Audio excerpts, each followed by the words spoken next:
Olá, estamos iniciando mais uma edição do Consumidor em Pauta, um programa com a realização da TVE, um espaço totalmente dedicado para que você, telespectador ou telespectadora, envie as suas dúvidas ou questionamentos aqui para o nosso WhatsApp 51 985 946 773 ou, se preferir, para o nosso e-mail consumidorempauta@tve.com.br. Hoje estaremos tratando do direito do trabalho. Estamos recebendo aqui o Dr. Diego Paim. Seja bem-vindo, Dr. Diego. Muito obrigado, Gil. É sempre um grande prazer e uma honra participar aqui do programa, responder as dúvidas dos nossos telespectadores, né? E participar aqui da TV educativa, a TV pública dos gaúchos. Exatamente. E é uma pauta, né, uma área do direito que, infelizmente, as demandas são cada vez mais crescentes, as dúvidas e os questionamentos também. A primeira pergunta enviada pela nossa telespectadora Maria Clara, ela é auxiliar de limpeza, Dr. Diego. E ela relata: trabalho há 3 anos na mesma empresa, mas nunca assinaram minha carteira e não recebo insalubridade, apesar de terem 5 banheiros e circularem muitas pessoas. Tenho direito a receber tudo como se estivesse registrada? Com certeza, Maria Clara. Pelo seu relato, ao que tudo indica, você é uma trabalhadora formal, ou seja, você preenche ali os requisitos do vínculo de emprego previsto no artigo 3º da CLT.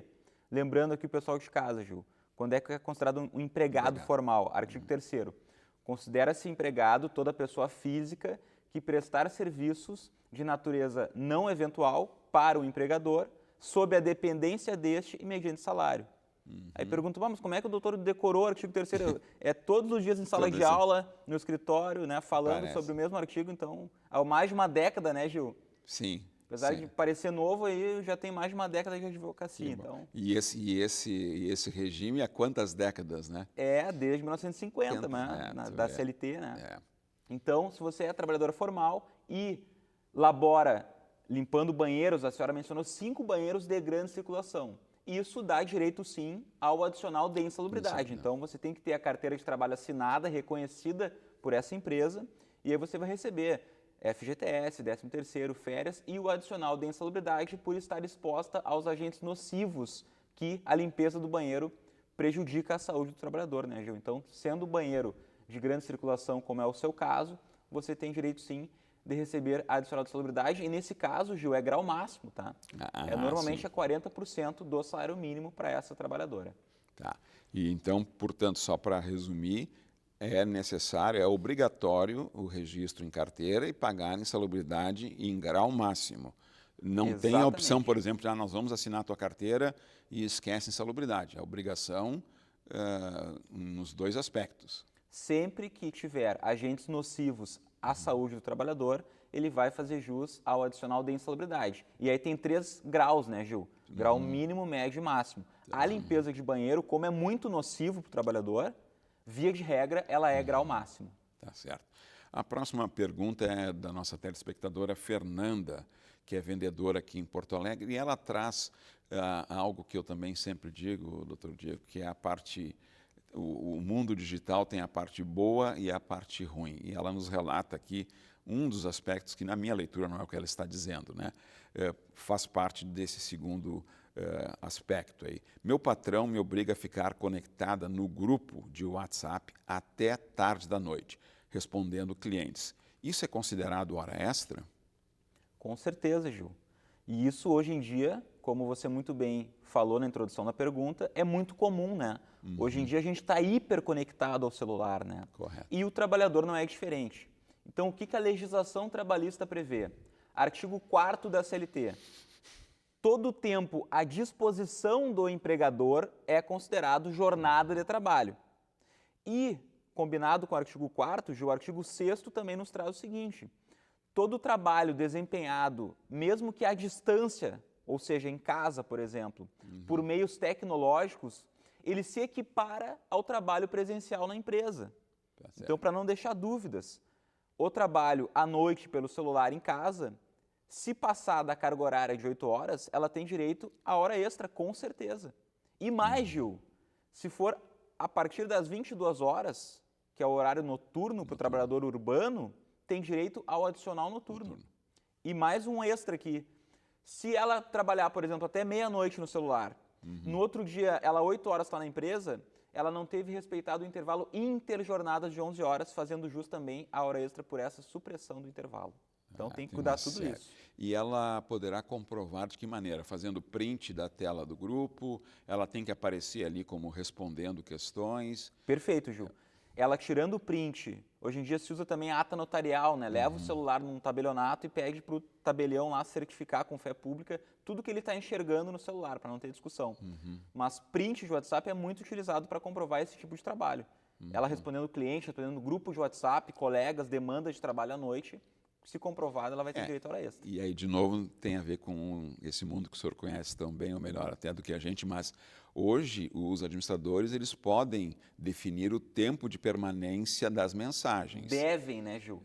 Deve. A empresa tem que ter uma política muito clara do trabalho pelo WhatsApp, pelo celular, de preferência restringir até o trabalho em horário noturno para quem é do turno diurno, né, para não haver essa hora extra. Mas no caso também, além disso, doutor, há o aspecto da comprovação, porque se o administrador exclui, como é que eu comprovo, né? Então seria melhor ir rapidamente lá no cartório e fazer o que o senhor recomendou, talvez seja isso. Com certeza, Tá.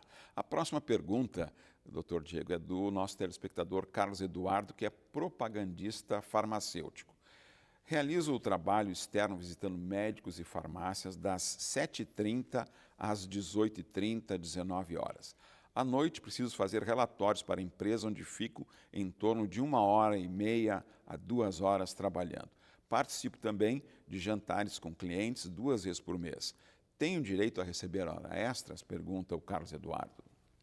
Tem sim, Gil, tem sim. E esse é um caso muito comum também. Eu atuo há mais de uma década na área trabalhista e vi muitos casos desse, é o meu cotidiano, né? O que acontece, Gil? A lei trabalhista, a CLT, prevê que o trabalhador que laborar externamente, longe dos olhos do empregador, e a jornada dele não for compatível com a fixação de algum horário e a empresa não consiga controlar esse horário, ele não terá direito à hora extra.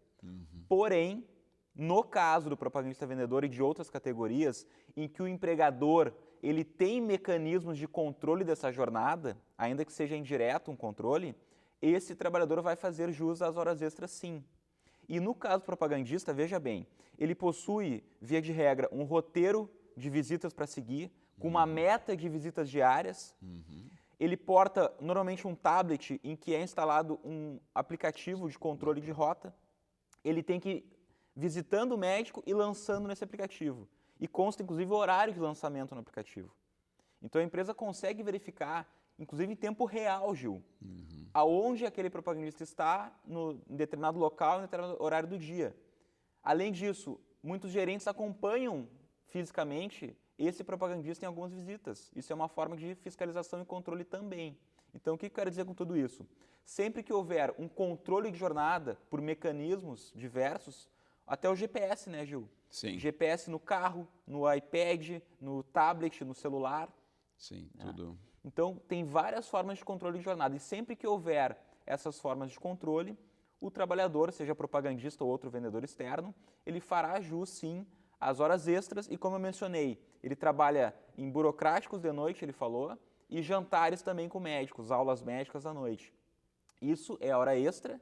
Também tem adicional noturno se passar das 22 horas e tem que cuidar o que eu mencionei antes, que é o interjornadas, que é aquele intervalo de 11 horas entre uma jornada e outra. E o propagandista, pela rotina que eu tenho no escritório, vejo que ele faz muita hora extra e, infelizmente, a empresa não paga. Não paga. A próxima pergunta, a pessoa optou por não se identificar e dá para entender até pelo relato que ela nos traz, tá? Fui contratado como gerente comercial de uma grande empresa e trabalhei lá durante 5 anos. Depois do primeiro ano, o diretor foi demitido da empresa e eu assumi o lugar dele até o final, porém recebendo R$10.000 a menos do que ele recebia e as funções eram exatamente iguais a que ele fazia. Nunca tive aumento. Isso está correto, doutor Diego? Bom, vamos analisar então um pouco melhor, tá, Gil? Nesses casos, normalmente o que o empregado busca é um salário substituição. Só que para haver o salário de substituição, ou seja, ele receber o salário do cargo que ele está substituindo, esse afastamento do empregado que ele está substituindo tem que ser temporário, não vale para o caso de demissão. Tá? Então, por exemplo, o meu diretor saiu de férias e eu assumi durante um mês o papel dele na empresa. Ele tem direito a receber durante aquele mês o salário do diretor. Mas o diretor foi dispensado, no caso do relato do telespectador. Aí, nesse caso, se ele mudou a sua função de gerente para diretor e não recebeu aumento, é um caso clássico de desvio de função.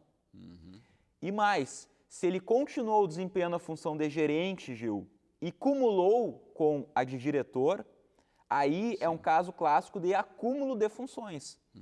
E nessas duas hipóteses finais que eu mencionei agora, seja desvio ou acúmulo, ele faz jus sim a um aumento salarial. Então ele teria que entrar com uma ação trabalhista e comprovar essas funções extras que ele fazia para receber um plus salarial que a gente chama.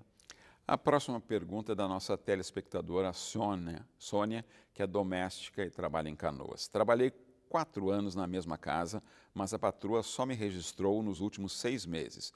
Eu não consegui receber o seguro-desemprego. O que eu faço, doutor? Bom, neste caso, Sônia, teria que solicitar para a tua ex-empregadora que ela reconheça ali, faça uma alteração lá no e-social para reconhecer esse tempo que a senhora tem todo de trabalho. Não foram só 6 meses, né? Foram mais de 4 anos. E a empregada doméstica, Gil, para receber o seguro-desemprego, tem que comprovar perante o governo ter trabalhado pelo menos 15 meses nos últimos 24 meses. E é um requisito objetivo, né, que está na lei, e ela vai receber 3 parcelas de um salário mínimo a título de seguro-desemprego. Ok. E isso ela também tem que procurar algum local específico para ter esse tipo de... O que vai acontecer, Ju? Ela vai entrar com requerimento de seguro-desemprego e não vai conseguir por falta de tempo comprovado de serviço. Se a empregadora dela não reconhecer isso administrativamente, lá no e-social, ela vai ter que procurar um advogado da confiança dela para ingressar com uma ação trabalhista e aí reconhecer esses 4 anos de trabalho como emprego formal doméstico, para aí sim ela pedir novamente o acesso ao seguro-desemprego. E aí muitas vezes é feito com alvará judicial, Gil. Correto. Consumidor em Pauta está tratando hoje do direito do trabalho com o Dr. Diego Paim. Vamos para um breve intervalo e já voltamos.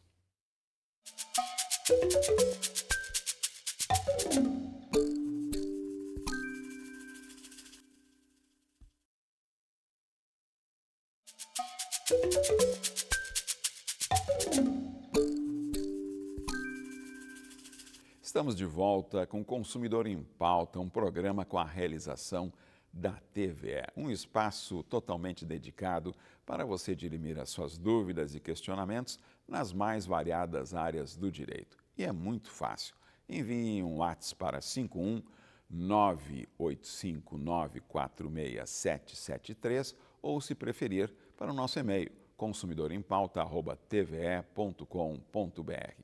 Hoje estamos tratando do direito do trabalho, recebendo aqui o Dr. Diego Paim. A próxima pergunta, Dr. Diego, é do nosso telespectador Marcelo, que é entregador usando moto. Tá? Trabalho em uma empresa de carteira assinada e sofri um acidente durante uma entrega onde tive uma fratura na perna, ficando com uma lesão com limitação dos movimentos até hoje. A empresa responsável pelos meus custos médicos e afastamento, tenho alguma estabilidade? Sim, Marcelo. Bom, primeiramente nós lamentamos, né, por esse acidente de trabalho. O trabalhador que labora com motocicleta, ele está exposto a um risco muito grande, né, Gil? E olha, vejam a importância de ter a carteira de trabalho assinada, o trabalho formal reconhecido. Correto. Porque se ele não tivesse, Gil, imagina, ele ia ficar sem o salário da empresa e sem o amparo do INSS. Então, neste caso, Marcelo, você tem direito, a empresa é responsável. Os primeiros 15 dias de afastamento, a empresa paga o seu salário, o senhor afastado, né, em razão das lesões. A partir do 16º dia, aí você vai ser encaminhado para o INSS pela empresa, a empresa encaminha para o INSS, e a partir daí, durante o período que você estiver incapaz para o trabalho, o INSS vai lhe pagar o benefício, né, que é antigamente chamado auxílio-doença, agora é auxílio por incapacidade temporária. Além disso, durante o afastamento, a empresa vai ter que pagar o seu FGTS, vai ter que depositar o FGTS. Ela vai ficar responsável também por qualquer custo que você tenha com medicamento, fisioterapia. Isso é responsabilidade do empregador. Tá? No período dos 15 dias. Não. Sempre. No período que ele precisar. Tá certo. Tá, Ju? Até ele ficar bem de novo. No retorno ao trabalho, ele terá uma estabilidade de 12 meses. Após a alta do INSS, ele vai ter uma estabilidade de 12 meses no emprego. E se ele ficar, Gil, com alguma sequela, com alguma incapacidade para o trabalho, ainda assim, não se recuperar 100%, a empresa também tem que pagar para ele o que nós chamamos de pensionamento vitalício. Então é calculado ali um grau da incapacidade que ele vai ficar. Por exemplo, fiquei com uma limitação de 5% da mão direita. Isso é calculado, né, por um perito médico. E a empresa vai ter que lhe pagar um pensionamento vitalício calculado com base no seu salário, no grau de incapacidade e na sua expectativa de vida. Esse, por exemplo, custeio de medicamentos só se aplica no caso de acidente de trabalho. Em outros Isso, casos em que há a culpa da empresa, seja ela uma culpa subjetiva ou objetiva, por exemplo, atividade de risco, que é o caso da moto do Marcelo, o motociclista, Sim. é uma atividade de risco. Então, um acidente de trânsito acaba sendo responsabilidade objetiva da empresa, nem se discute, né, muito. Tá certo. A não ser que ele tenha culpa exclusiva pelo acidente, mas não é o caso normal, né? Tá. Próxima pergunta é da nossa telespectadora Simone, que é técnica de enfermagem. Na clínica onde trabalhei, não recebia insalubridade. Lidava com pacientes muito doentes, muitos com doenças infecciosas. Como faço para exigir esse direito, Dr. Diego? Bom, neste caso, se a clínica não reconheceu administrativamente que você tem direito ao adicional de insalubridade e pelo seu relato você tem direito sim, ou é grau médio ou até grau máximo, tá, Gil? Por experiência eu digo isso. Tem que olhar lá para a NR15, que é onde está especificado lá na lei o tipo de insalubridade para cada atividade insalubre. Tá? Neste caso, como a empresa não reconheceu, você pode ingressar com uma ação trabalhista buscando o reconhecimento dessa insalubridade e o pagamento do respectivo adicional. Aí na ação trabalhista, Gil, o juiz trabalhista ele vai determinar uma perícia técnica no seu local de trabalho. Então vai lá um engenheiro técnico em segurança do trabalho, fazer toda uma análise técnica para verificar se tinha insalubridade nas suas funções e qual era o grau de insalubridade. Então lembrando, quando é um trabalho que expõe o profissional, o trabalhador, a um risco de saúde, a agentes nocivos, ele vai fazer jus a uma compensação financeira que é o adicional de insalubridade. Aqui no caso da nossa telespectadora Simone, não está explícito na pergunta dela, mas se a pessoa eventualmente trabalha não como vínculo via CLT, com carteira assinada, se ela é uma PJ, aliás, né, emergiu nos últimos anos, o senhor sabe muito melhor do que a gente, né, a constituição de MEIs né, nessa formatação, assim mesmo ela teria, ou não teria nenhum direito? Não. O adicional de insalubridade, Gil, ele é previsto em lei para o trabalhador seletista. Tá certo. Então tem que ter carteira de trabalho assinada. Assim como outras verbas, né, Gil? 13º, férias com 1/3, hora extra, isso tudo é do trabalhador formal. Quem é PJ não tem nenhum desses direitos. E ela tem um tempo determinado para entrar com ação na justiça ou a qualquer momento, independente de ser daqui a 1 ano, 2 anos, ela pode acionar sendo seletista, doutor Diego? Ótima observação, Gil. O trabalhador sempre tem o prazo máximo de até 2 anos para ingressar com uma ação trabalhista. Esses 2 anos é contado a partir do momento, Gil, que termina o contrato de trabalho. Se pega ali o último dia do aviso prévio, seja ele trabalhado ou indenizado, e se calcula 2 anos para frente. Então tem que sempre atentar para esse prazo. Passou de 2 anos, via de regra, ele não tem como recorrer a nada. E quando entrar com a ação, Gil, por exemplo, demorei 2 anos para entrar com a ação, entrei com a ação, busca sempre os últimos 5 anos. Então, como ela ficou 2 anos esperando, ela vai acabar buscando só os últimos 3, né? Isso é importante. Então, quanto antes ingressar com uma ação, mais consegue ela vai recuperar dos direitos trabalhistas que não foram pagos. Correto, perfeito.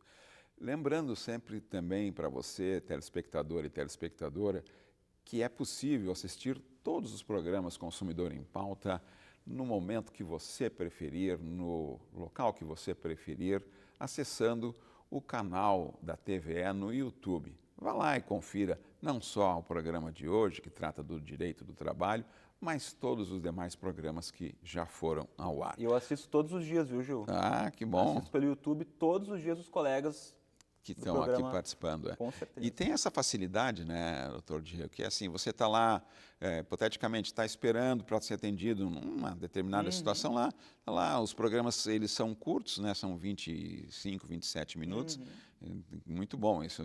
Eu aprendo todos os dias com os colegas das outras áreas ali. Eu aprendo todos os dias entrevistando e depois assistindo de novo também. A próxima pergunta é do senhor Roberto, que é pedreiro, tá? O empreiteiro me paga por semana sem registro. Tenho direito a FGTS e 13º salário? A área da construção civil também acontece muito isso, né, Gil? Então vamos de novo. Se você é um trabalhador formal, ou seja, se cumpre ali os requisitos do artigo 3º da CLT, que são eles, agora eu vou de uma forma mais didática, Gil, que nem eu falo em sala de aula. São 4 requisitos, tá? Pessoalidade, tem que ser uma pessoa física trabalhando para alguém. Tá. Onerosidade, tem que ser um trabalho remunerado. Habitualidade, tem que ser uma coisa assim contínua, não pode ser, eu trabalho lá uma vez que outra. Não, trabalho contínuo. E o principal requisito, a subordinação, Gil. Ou seja, eu trabalho cumprindo horário, cumprindo ordens, não posso faltar, se eu faltar eu sou penalizado. É um trabalho subordinado. Se estiverem presentes esses 4 requisitos, telespectador que mandou a mensagem, você tem direito de ter o seu vínculo de emprego reconhecido.